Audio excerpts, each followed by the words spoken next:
जगत में प्रत्येक व्यक्ति को किसी ना किसी प्रकार की निर्बलता अवश्य होती है। जैसे कोई बहुत तेजी से दौड़ नहीं पाता तो कोई अधिक भार नहीं उठा पाता, कोई असाध्य रोग से पीड़ित रहता है तो कोई पढ़े हुए पाठों को स्मरण में नहीं रख पाता। ऐसे अनेकों उदाहरण और भी हैं। क्या आप किसी ऐसे व्यक्ति को जानते हैं जिसे सब कुछ प्राप्त हो और हम जीवन की उस एक निर्बलता को जीवन का केंद्र मानकर जीते हैं? इस कारणवश हृदय में दुख और असंतोष रहता है सदा। निर्बलता मनुष्य को जन्म से अथवा संजोग से प्राप्त होती है, किंतु उस निर्बलता को मनुष्य का मन अपनी मर्यादा बना लेता है। किंतु कुछ व्यक्ति ऐसे भी होते हैं जो अपने पुरुषार्थ और श्रम से उस निर्बलता को पराजित कर देते हैं। क्या भेद है उनमें और अन्य लोगों में? क्या आपने कभी विचार किया है? सरल सा उत्तर है इसका। जो व्यक्ति निर्बलता से पराजित नहीं होता, जो पुरुषार्थ करने का साहस रखता है हृदय में, वो निर्बलता को पार कर जाता है। अर्थात निर्बलता अवश्य ईश्वर देता है, किंतु मर्यादा मनुष्य का मन ही निर्मित करता है। स्वयं विचार कीजिए।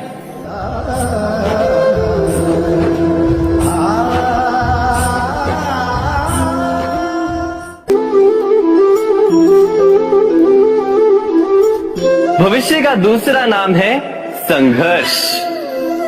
हृदय में आज इच्छा होती है और यदि पूर्ण नहीं हो पाती तो हृदय भविष्य की योजना बनाता है।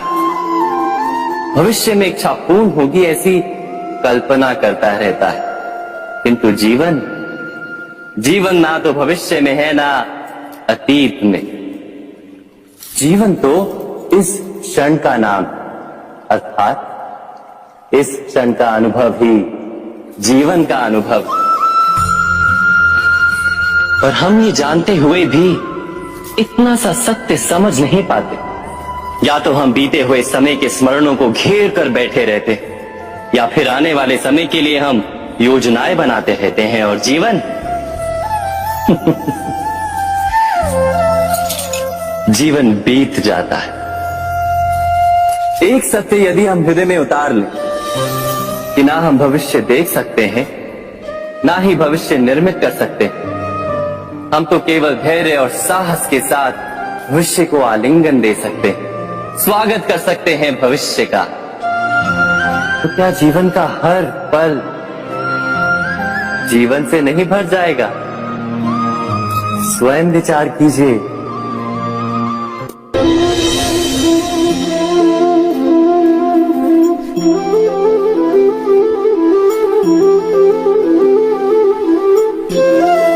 ज्ञान प्राप्ति सदा ही समर्पण से होती है, ये हम सब जानते हैं। किंतु समर्पण का वास्तविक महत्व क्या है? क्या हमने कभी विचार किया? मनुष्य का मन सदा ही ज्ञान प्राप्ति में विभिन्न बाधाओं को उत्पन्न करता है।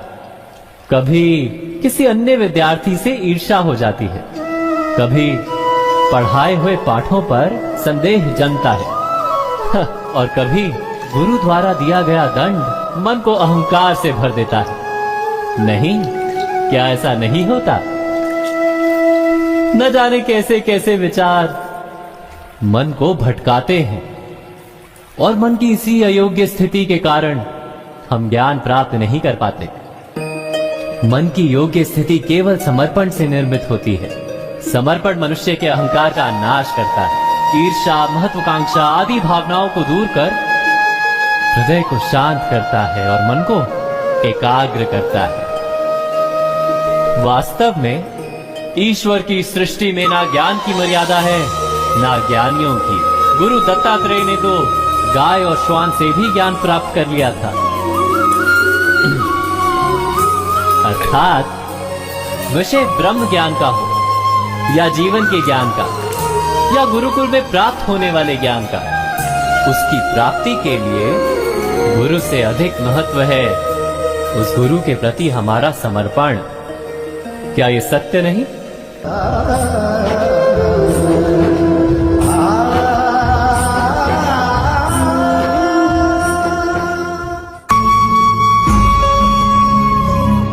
प्रत्येक मनुष्य के जीवन में ऐसा क्षण अवश्य आता है जब सारे स्वप्न, सारी आशाएं, सारे दृश्य ध्वस्त हो जाते हैं। जीवन के सारे आयोजन ही बिखर जाते हैं।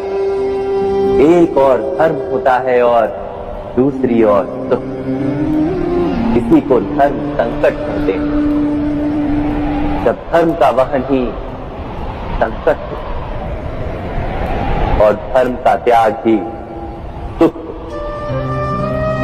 विचार कीजिए, कभी किसी स्वजन के विरुद्ध सत्य बोलने का अवसर प्राप्त हो जाता है, कभी ठीक दरिद्रता के समय सरलता से चोरी करने का मार्ग प्राप्त हो जाता है, कभी किसी शक्तिशाली राजनेता या राजा के कर्मचारी का अधर्म प्रकट हो जाता है। सबके जीवन में ऐसी घटना बनती ही रहती है। अधिकतर लोग ऐसे किसी क्षण को धर्म संकट के रूप में जान ही नहीं पाते। हमें किसी प्रकार के संघर्ष का अनुभव ही नहीं होता। सहजता से सुख की ओर खींचे चले जाते हैं, जैसे मक्खी गुड़ की ओर खींची चली जाती। वास्तव में धर्म संकट का क्षण ईश्वर के निकट जाने का क्षण होता है। यदि हम संघर्षों से भयभीत ना, सुख की ओर आकर्षित ना, अपने धर्म पर दृढ़ रहे, तो ईश्वर का साक्षात्कार दूर नहीं।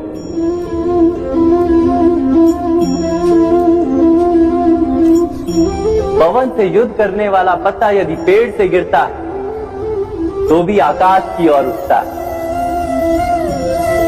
पवन से झुकने वाली घास वही भूमि पर रह जाती है। अर्थात धर्म संकट से यदि हम संकट को ही टाल दें तो सुख तो मिलता है, जीवन बढ़ता है, किंतु क्या चरित्र नहीं टूटता? क्या आत्मा दरिद्र नहीं हो जाती?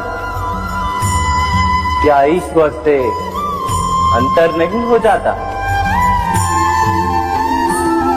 स्वयं विचार कीजिए। दो व्यक्ति जब निकट आते हैं तो एक दूसरे के लिए सीमाएं और मर्यादाएं निर्मित करने का प्रयत्न अवश्य करते हैं। हम यदि सारे संबंधों पर विचार करें तो देखेंगे कि इन सारे संबंधों का आधार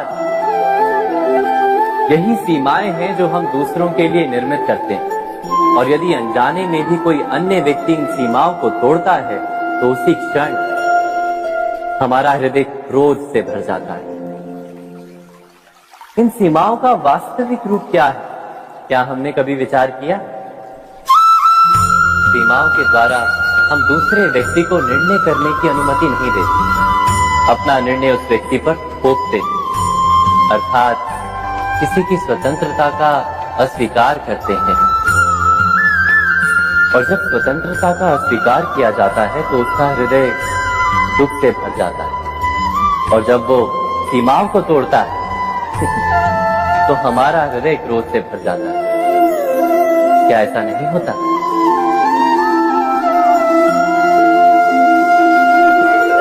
पर यदि एक दूसरे की स्वतंत्रता का सम्मान किया जाए तो किसी मर्यादाओं या सीमाओं की आवश्यकता ही नहीं होती। अर्थात जिस प्रकार स्वीकार किसी संबंध का देह है, क्या वैसे ही स्वतंत्रता किसी संबंध की आत्मा नहीं? स्वयं विचार कीजिए। सबके जीवन में ऐसा प्रसंग अवश्य आता है कि सत्य कहने का निश्चय होता है हृदय में, किंतु मुख से सत्य निकल नहीं पाता। कोई भय मन को घेर लेता है। किसी घटना अथवा प्रसंग के बारे में बात करना या फिर स्वयं से कोई भूल हो जाए उसके बारे में कुछ बोलना, क्या ये सत्य है? नहीं, ये तो केवल तथ्य है। अर्थात जैसा हुआ था वैसा केवल बोल देना सामान्य सी बात है। किंतु कभी कभी उस तथ्य को बोलते हुए भी भय लगता है। कदाचित किसी दूसरे की भावनाओं का विचार आता है मन, दूसरे को दुख होगा ये भय भी शब्दों को रोकता है। तो ये सत्य क्या है? क्या हमने कभी विचार किया है? जब भय रहते हुए भी कोई तथ्य बोलता है तो वो सत्य कहलाता है। वास्तव में सत्य कुछ और नहीं, केवल निर्भयता का दूसरा नाम है। और निर्भय होने का कोई समय नहीं होता, क्योंकि निर्भयता आत्मा का स्वभाव है। अर्थात क्या प्रत्येक क्षण सत्य बोलने का क्षण नहीं होता?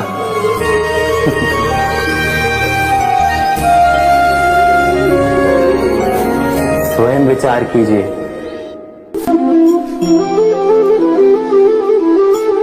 श्रेष्ठता का क्या अर्थ है? श्रेष्ठता का अर्थ है दूसरों से अधिक ज्ञान प्राप्त करना। अर्थात मूल्य इस बात का नहीं कि स्वयं कितना ज्ञान प्राप्त किया, मूल्य इस बात का है कि प्राप्त किया हुआ ज्ञान अन्य लोगों से कितना अधिक है। अर्थात श्रेष्ठता की इच्छा ज्ञान प्राप्ति को भी एक स्पर्धा बना देती है। और स्पर्धा में विजय अंतिम कब होती है?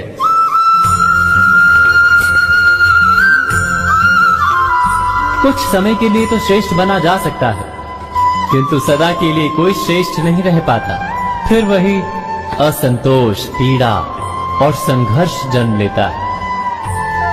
किंतु श्रेष्ठ बनने के बदले यदि उत्तम बनने का प्रयत्न करें तो क्या होगा? उत्तम का अर्थ है कि जितना प्राप्त करने योग्य है वो सब प्राप्त करना, किसी से अधिक पाने की इच्छा से नहीं, मात्र आत्मा की तृप्ति हेतु कुछ प्राप्त करना। उत्तम के मार्ग पर किसी अन्य से स्पर्धा नहीं होती, स्वयं अपने आप से स्पर्धा होती है।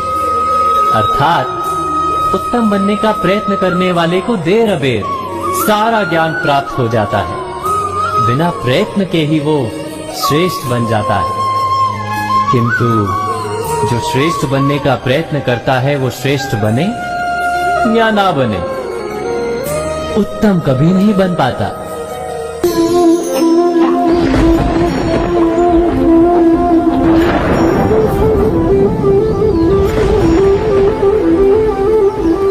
सपनों और पूर्वाभासों के आधार पर हम भविष्य के सुख दुख की कल्पना करते हैं। भविष्य के दुख का कारण दूर करने के लिए हम आज योजना बनाते हैं, किंतु कल के संकट को आज निर्मूल करने से हमें लाभ मिलता है या हानि पहुंचती है? ये प्रश्न हम कभी नहीं करते।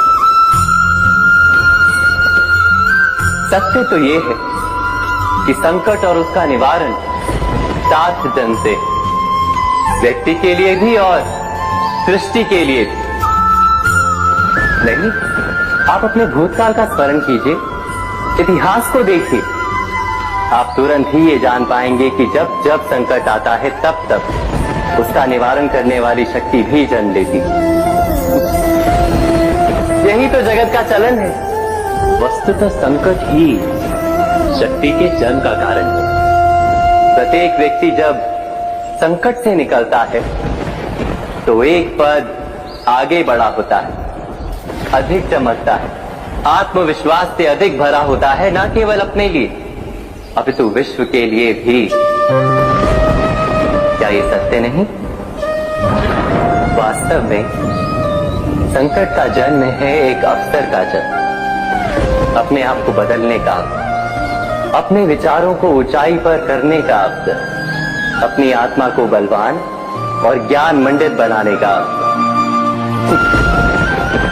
जो ये कर पाता है उसे कोई संकट नहीं होता, किंतु जो ये नहीं कर पाता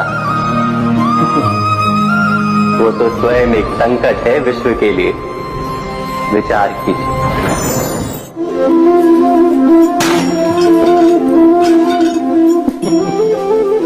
स्वयं विचार कीजिए।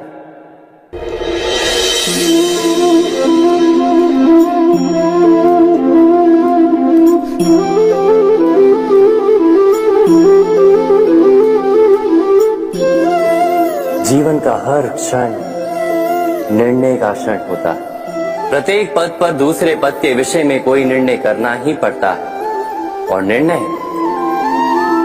निर्णय अपना प्रभाव छोड़ जाता है।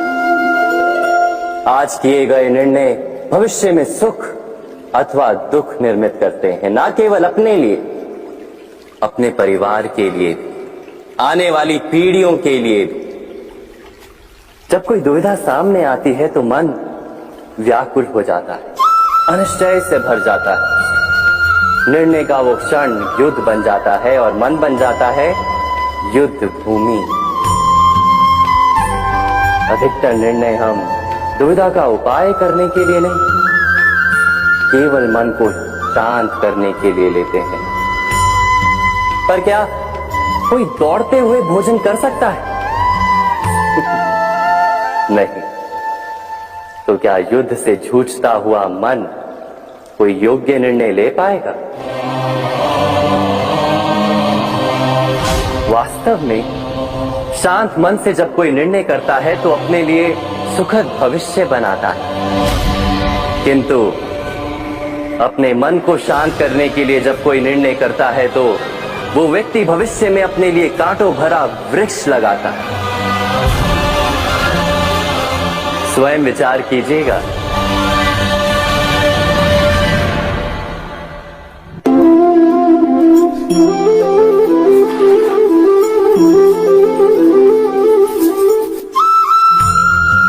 जीवन में आने वाले संघर्षों के लिए जब मनुष्य स्वयं को योग्य नहीं मानता, जब उसे अपने ही बल पर विश्वास नहीं रहता, तब वो सद्गुणों को त्याग कर दुर्गुणों को अपनाता है।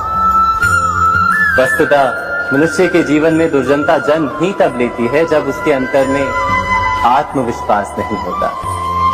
आत्मविश्वास ही अच्छाई को धारण करता है। ये आत्मविश्वास है क्या?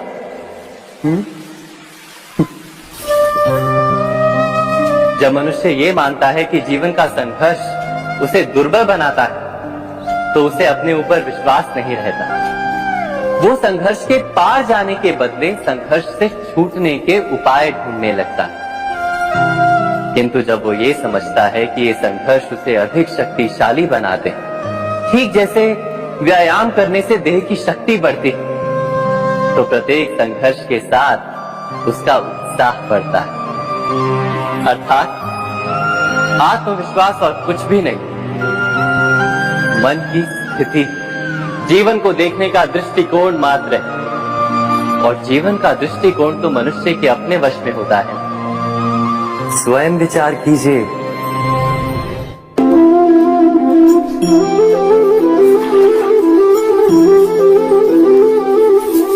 पिता सदा ही अपने संतान के सुख की कामना करते हैं, उनके भविष्य की चिंता करते रहते हैं। इसी कारणवश सदा ही अपने संतानों के भविष्य का मार्ग स्वयं निश्चित करने का प्रयत्न करते रहते हैं। जिस मार्ग पर पिता स्वयं चला है, जिस मार्ग के कंकड़ पत्थर को स्वयं देखा है, मार्ग की छाया, मार्ग की धूप को स्वयं जाना है, उसी मार्ग पर उसका पुत्र भी चले, यही इच्छा रहती है हर पिता की। निसंदेह उत्तम भावना है ये। किंतु 3 प्रश्नों के ऊपर विचार करना हम भूल ही जाते हैं। कौन से प्रश्न? प्रथम प्रश्न, क्या समय के साथ प्रत्येक मार्ग बदल नहीं जाते?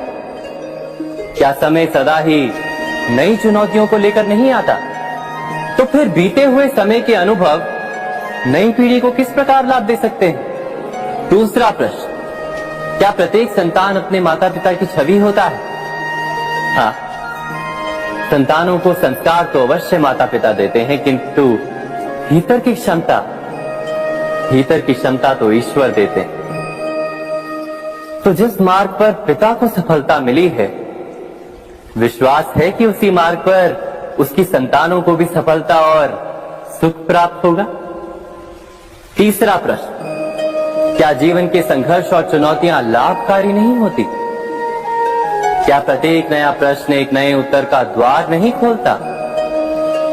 तो फिर संतानों को नए नए प्रश्नों, संघर्षों और चुनौतियों से दूर रखना, ये उनके लिए लाभ करना कहलाएगा या हानि पहुंचाना? अर्थात जिस प्रकार संतान के भविष्य का निर्माण करने के बदले उसके चरित्र का निर्माण करना श्रेष्ठ है, वैसे संतानों के जीवन का मार्ग निश्चित करने के बदले उन्हें नए संघर्षों के साथ जूझने के लिए मनोबल व ज्ञान देना अधिक लाभदायक नहीं होगा? स्वयं विचार कीजिए। मनुष्य की सबसे बड़ी दुर्बलता क्या होती है? सोचिए। धन, प्रेम, अहंकार। मनुष्य की सबसे बड़ी दुर्बलता होती है उसके रहस्य। चाहे आप कितने भी शक्तिशाली क्यों ना हो, कितने भी प्रबल क्यों ना हो, परंतु उसके रहस्य उसके नाश की चाबी होती है। इसलिए यदि प्रबल रहना है, शक्तिशाली रहना है, समर्थ रहना है, तो अपने रहस्य को किसी को भी ना बताएं, ना मित्र को और ना ही शत्रु को, क्योंकि समय पड़ने पर कब कौन शत्रु हो जाए ऐसा कहना संभव नहीं। विभीषण को रावण के अमृत कुंड का ज्ञात था, इसीलिए प्रभु श्री राम रावण का वध करने में सफल हो सके। इसलिए उचित यही है कि आप अपने रहस्य को स्वयं तक ही सीमित रखें। मनुष्य जीवन की परीक्षा में सफल होने के लिए क्या नहीं करता?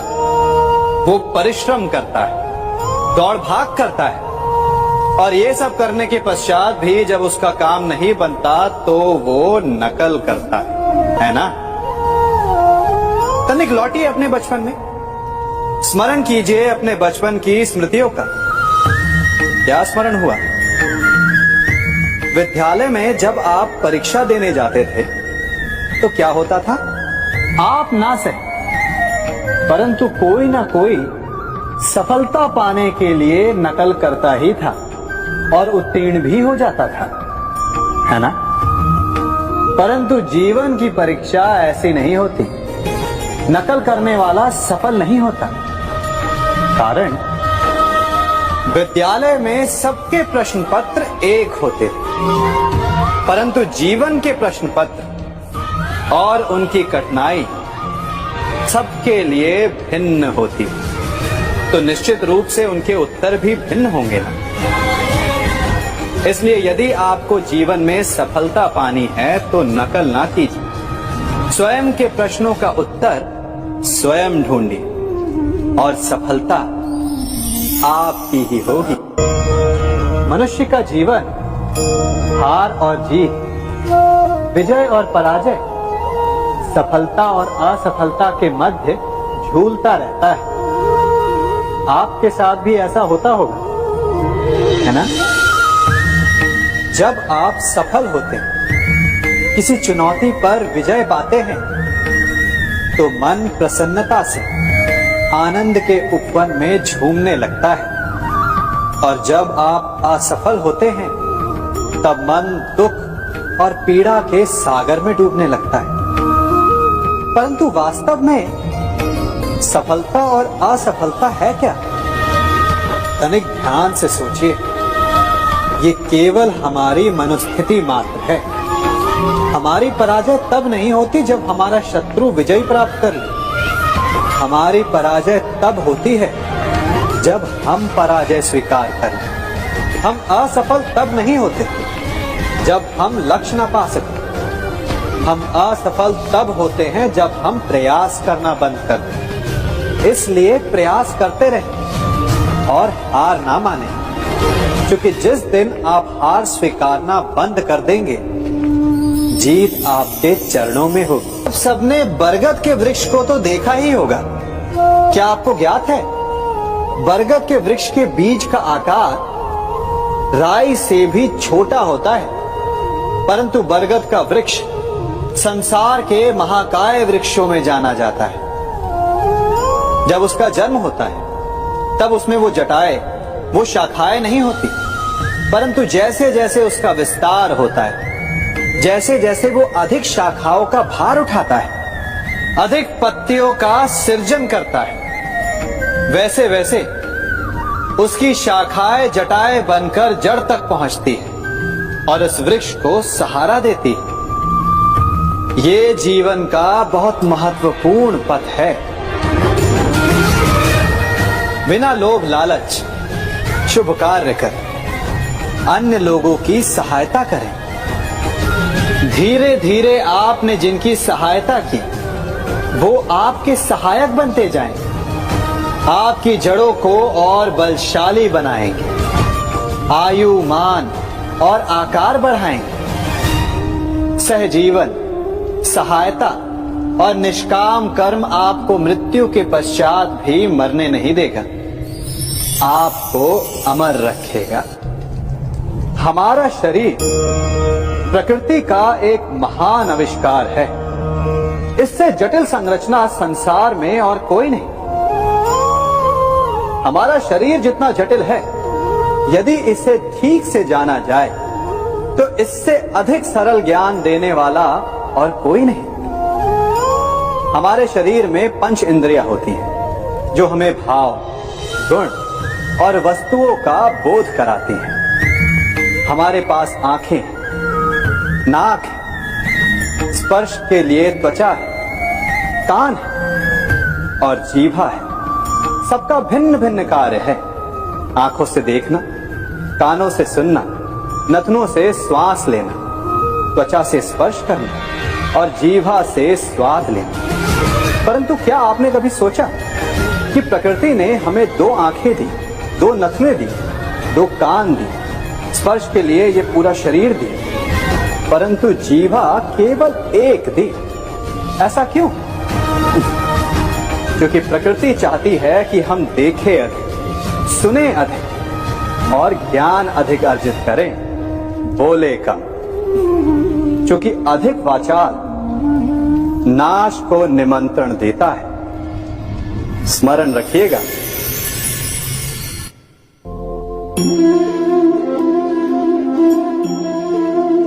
ये सदा यही कहते आए कि यदि आगे बढ़ना है तो अपनों का साथ दो।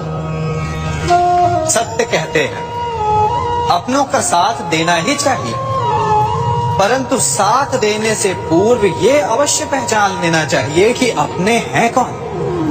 क्या अपने वही होते हैं जिनके साथ हमारा रक्त संबंध होता है, या अपने मित्र? अपने वो होते हैं जो हमें सद्कार्य के लिए प्रेरित करें, हमें आगे बढ़ाएं, हमारा साथ दें। और वो जिनका साथ देने से समाज का नाश, धर्म की हानि, वो सगे हो करके भी सगे नहीं होते। इसलिए जब अपनों की परिभाषा का चुनाव करें तो उन्हें अपना माने जो आपका साथ दे, उन्हें नहीं जो हमें अज्ञान के मार्ग पर ले जाएं।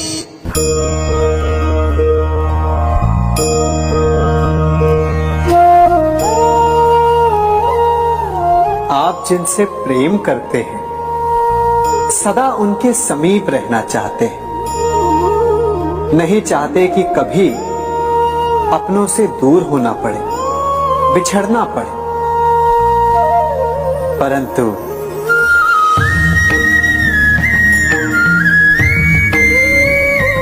एक समय के पश्चात अपनों से दूर हो जाना उन्नति के लिए आवश्यक है। आप माता पिता हैं। यदि आप अपनी संतान के जीवन के हर पथ पर उनका मार्गदर्शन करते रहेंगे तो आपकी संतान स्वयं मार्ग चुनना कैसे सीखेगी? मार्ग के कांटों से स्वयं को बचाना कैसे सीखेगी? इसीलिए एक समय के पश्चात अपनों से बनाई गई दूरी सदा लाभदायक रहती है। आज मैं आप सबको एक कथा सुनाता हूं। एक दिन प्रातः एक व्यापारी अपने घर से निकला। घर से निकलते ही एक बिल्ली ने उस व्यापारी का मार्ग काट दिया। व्यापारी घबरा गया। वो फिर से घर लौट गया और शुभ घड़ी की प्रतीक्षा करने लगा। और जब वो पुनः अपने घर से निकला तब वो वाहन जा चुका था जिससे राजा तक पहुंचकर उसे भेंट देनी थी। राजा को भेंट नहीं मिली। राजा क्रोधित हो गए। राजा ने उस व्यापारी का व्यापार बंद करवा दिया। इस कारण व्यापारी क्रोधित होकर घर पर अपनी पत्नी से लड़ बैठा। पत्नी अपने बच्चों समेत मैके वापस चली गई और उस व्यापारी के जीवन में यदि कुछ रह गया था तो केवल अंधकार। और इन सब का कारण वो उस बिल्ली को मानता रहा जिसने उसका मार्ग काटा था। ऐसा ही एक दूसरा व्यापारी राजा को भेंट देने निकला और उस व्यापारी का मार्ग भी एक बिल्ली ने काट दिया। वो व्यापारी तनिक घबराया, परंतु उसने आगे बढ़ना अधिक उचित समझा। राजा तक वो समय पर पहुंचा। उसने राजा को भेंट दी। राजा प्रसन्न हुए और राजा ने व्यापारी को अपना व्यापार बढ़ाने की अनुमति दी, स्वर्ण आभूषण दी। जब व्यापारी घर पर पहुंचा तो पत्नी को आभूषण और अपने बच्चों को देने के लिए वस्त्र थे उसके पास। हर ओर प्रसन्नता थी। समझ रहे हैं ना? दोनों के साथ एक ही प्रकार की घटना हुई, परंतु दोनों की प्रतिक्रिया भिन्न थी। ऐसा ही हमारा जीवन भी है। हमारे जीवन में प्रारब्ध का अपना स्थान है, परंतु उससे कई अधिक महत्वपूर्ण हमारी प्रतिक्रिया, हमारे सोच का प्रभाव है, क्योंकि यही हमारे जीवन को आकार देते हैं। इसलिए अपनी सोच को सकारात्मक रखिए। आपका जीवन सदैव आनंदमय।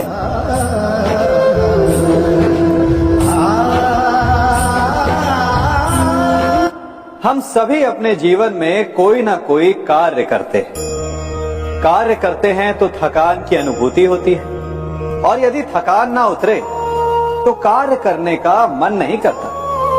हम आशा करते हैं कि कदाचित एक दिन में 24 के स्थान पर 26 घंटे होते तो आराम करने के लिए हमें और अधिक समय मिल जाता। हमें ऐसा अनुभव होता है कि हम बहुत अधिक कार्य कर रहे हैं, है ना? परंतु क्या आपने कभी सोचा कि जो लोग संसार में सफल हैं, उनके पास भी सफल होने के लिए दिन में केवल 24 घंटे थे, तो फिर वो सफल क्यों?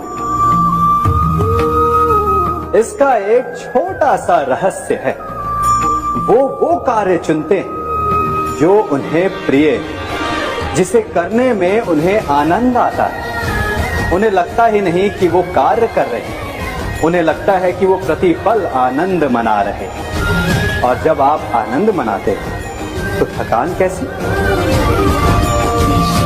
इसलिए यदि आप जीवन में कोई भी कार्य करें तो वो आपके मन को भाना चाहिए, या जो कार्य आप कर रहे हैं उसे अपने मन को भा देने दो। सफलता आपको मिलेगी। कभी सोचा है हमारा जीवन भी उस रेत की घड़ी की भांति है? जो रेत नीचे गिर चुकी है वो हमारा अतीत है, जो अब भी ऊपर है वो हमारा आने वाला भविष्य है, और वर्तमान ये संकुचित स्थल है जहां से धीरे धीरे करके रेत गिर रही है। अर्थात हमारे पास जीने के लिए यही एक क्षण है। उसका उपयोग कैसे करना है ये हम पर निर्भर करता है। जो बीत गया उसका दुख मनाना है, या जो भविष्य में होने वाला है उसकी प्रतीक्षा में क्रोध करना है। सब कुछ करने के लिए यही एक क्षण है। प्रसन्न रहना है तो उसके लिए भी यही एक पल है। प्रतीक्षा करते रहोगे तो ये पल भी भूतकाल में बदल जाएगा। इसलिए आनंद के लिए, परोपकार के लिए प्रतीक्षा ना कीजिए, आपके पास जो पल है उनका भरपूर सदुपयोग कीजिए, क्योंकि इस घड़ी को पलटकर आप फिर से समय अवश्य गिन सकते हैं, परंतु अपना बीता हुआ समय आप वापस नहीं लौटा पाएंगे। मनुष्य भी बड़ा विचित्र प्राणी है।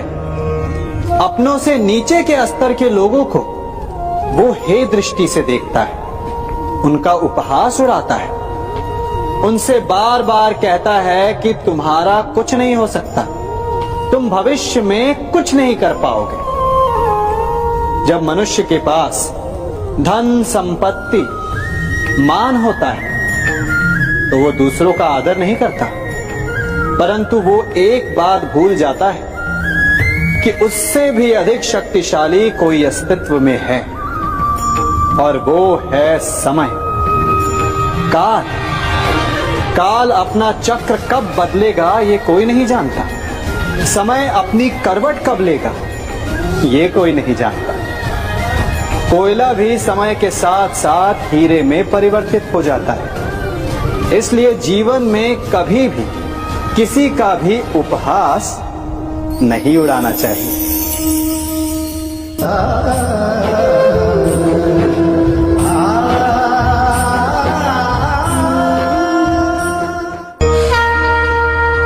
गर्व, अभिमान और अहंकार, ये तीनों सुनने में एक जैसे लगते हैं, परंतु तीनों का अर्थ भिन्न होता है और परिणाम भी। तीनों का आरंभ प्रेम से होता है।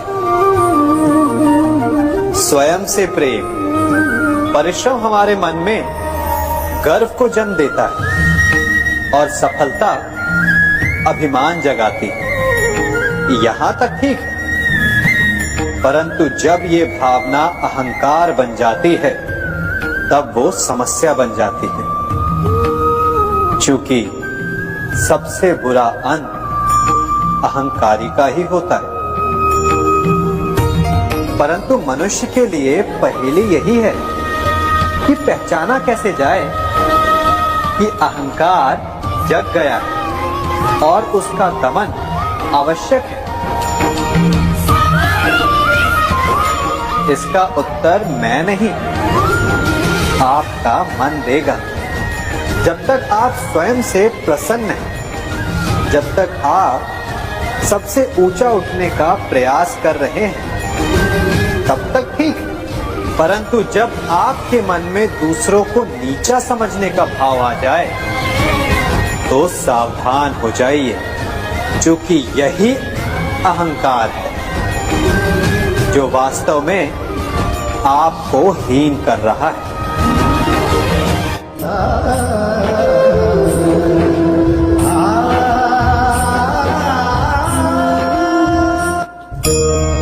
आज मैं आप सबको एक कहानी सुनाता हूं। एक दिन गोकुल में दो व्यापारी आए। एक व्यापारी शहद का था, बड़ा मीठा शहद था उसका, परंतु वो गोकुल में टिक नहीं पाया। उसके व्यापार ने घाटा खाया और शीघ्र ही वो गोकुल छोड़कर चला गया। और दूसरा व्यापारी मिर्च का था। पहले दिन वो एक पोटली लाया और दूसरे ही दिन वो पूरी बैलगाड़ी भर कर लाया, और धीरे धीरे पूरी मथुरा में उसकी धाक जम गई। मुझे बड़ा आश्चर्य हुआ, तो मैंने बाबा से पूछा कि ऐसा क्यों कि एक मीठे शहद का व्यापारी कंगाल हो गया और एक मिर्च का व्यापारी धीरे धीरे नगर सेठ बन गया। बाबा मुस्कुराए और उन्होंने कहा कि मीठी बोली बोलने वाले की तीखी मिर्च भी बिक जाती है, और जो कड़वी बोली बोलता है उसका मीठा शहद भी नहीं बिकता। वाह, कितने उत्तम विचार हैं उनके, और उचित ही है। मनुष्य अपने जीवन में सदैव अपने वचनों से उठता है और अपने वचनों से ही गिरता है। इसलिए अपने जीवन में सदैव मीठी बोली बोलने का प्रयास कीजिए, आपका जीवन सरल हो जाएगा। मनुष्य की सबसे बड़ी दुर्बलता क्या होती है? सोचिए। धन, प्रेम, अहंकार। मनुष्य की सबसे बड़ी दुर्बलता होती है उसके रहस्य। चाहे आप कितने भी शक्तिशाली क्यों ना हो, कितने भी प्रबल क्यों ना हो, परंतु उसके रहस्य उसके नाश की चाबी होती है। इसलिए यदि प्रबल रहना है, शक्तिशाली रहना है, समर्थ रहना है, तो अपने रहस्य को किसी को भी ना बताएं, ना मित्र को और ना ही शत्रु को, क्योंकि समय पड़ने पर कब कौन शत्रु हो जाए ऐसा कहना संभव नहीं। विभीषण को रावण के अमृत कुंड का ज्ञात था, इसीलिए प्रभु श्री राम रावण का वध करने में सफल हो सके। इसलिए उचित यही है कि आप अपने रहस्य को स्वयं तक ही सीमित रखें।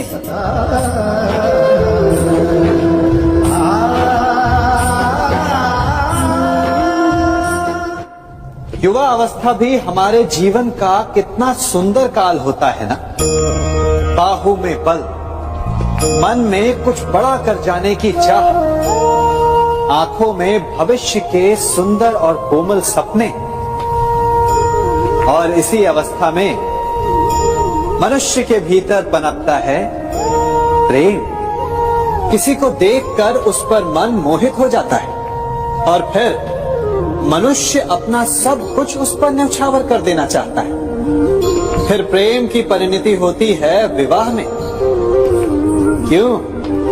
सबको अपने खट्टे मीठे संस्मरण स्मरण हुआ है ना।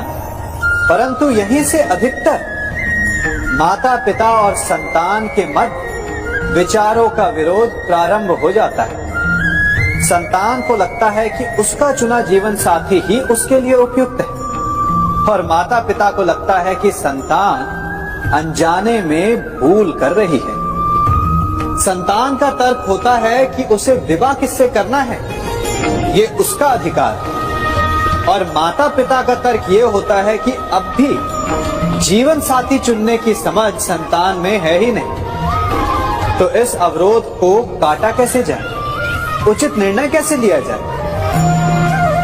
इसका एक ही मार्ग है, अपने उत्तरदायित्व का भान और अपनों से बड़ों के मापदंडों का भान। विवाह करने से पूर्व ये जान लेना आवश्यक है कि विवाह केवल अपने प्रेम को पाने का मार्ग नहीं है, अपितु विवाह से जीवन का एक नया द्वार भी खुलता है, और हर नए जीवन के साथ नए उत्तरदायित्व भी होते हैं। और यदि इन उत्तरदायित्वों को समझकर निर्णय लिया जाए तो विश्वास कीजिए आपका दाम्पत्य जीवन आनंद से भरा रहेगा, और आपको कभी ये पछतावा नहीं होगा कि आपने कोई अनुचित निर्णय लिया। सागर का जल बाष्प बनकर उड़ता है, तब वो हमें दिखाई नहीं देता। मेघ उस जल को अपने भीतर छिपा लेते हैं, लंबी यात्रा करते हैं, प्रयास करते हैं कि वो जल सदा उनके भीतर छिपा रहे। परंतु जब वायु का वेग उन्हें उड़ाकर किसी पर्वत से ले जाकर के टकरा देता है, तब उन मेघों को बरसना ही पड़ता है, क्योंकि यही नियति है, यही प्रकृति है। क्योंकि जल को सागर में जाकर मिलना ही है। ठीक ऐसा ही हमारे साथ भी होता है। हम सत्य अपने मन के मेघों में चाहे जितना छिपाने का प्रयास कर लें, परंतु समय की आंधी उसे वास्तविकता के पर्वत से ले जाकर के टकराकर हमारे समक्ष ले ही आती है। जिस भय के कारण आप सत्य को सामने नहीं लेकर आना चाहते, एक दिन वही भय हमारे समक्ष आकर खड़ा हो जाता है, और फिर हम लाचार हो जाते हैं, क्योंकि हमने उस भय का सामना करने की तैयारी नहीं की होती। इसलिए सत्य से भागे नहीं, उसे छिपाए भी नहीं, उसे स्वीकार करें। भविष्य की बड़ी विपत्ति से बच जाएंगे।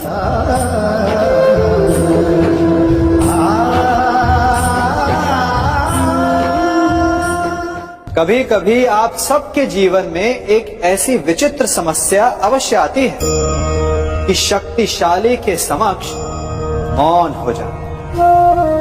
कि उस शक्तिशाली से विवाद करने से बचने के लिए आप मौन रह जाते। मानता हूं, ऐसा करने से आप एक विवाद से बच जाते, एक संघर्ष से बच जाते, परंतु ऐसा बचाव एक बड़े संघर्ष को जन्म दे देता है। कैसे? हमारा मौन रहना अनजाने में उसका समर्थन बन जाता है और वो स्वयं को अधिक शक्तिशाली अनुभव करता है और यहां से हमारा दमन प्रारंभ हो जाता है।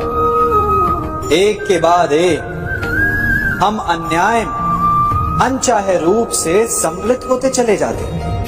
तो इसका तोड़ क्या है? ये समझने के लिए ये जानना आवश्यक है कि ऐसी कौन सी बात है जो आपको विरोध करने से रोकती है। ये सामने वाले की शक्ति नहीं जो आपको रोकती है, ये आपके भीतर छिपा भय है जो आपको रोकता है। हाँ, कभी कभी भय आपकी सुरक्षा अवश्य कर सकता है, परंतु साथ साथ ये भी जानना आवश्यक है कि ये भय ही है जो आपको मौन भी रखता है। इसलिए अपने मन से भय को निकालिए और खुलकर अनीति का, अन्याय का विरोध कीजिए और फिर देखिएगा आपका मन कितना मुक्त, कितना हल्का अनुभव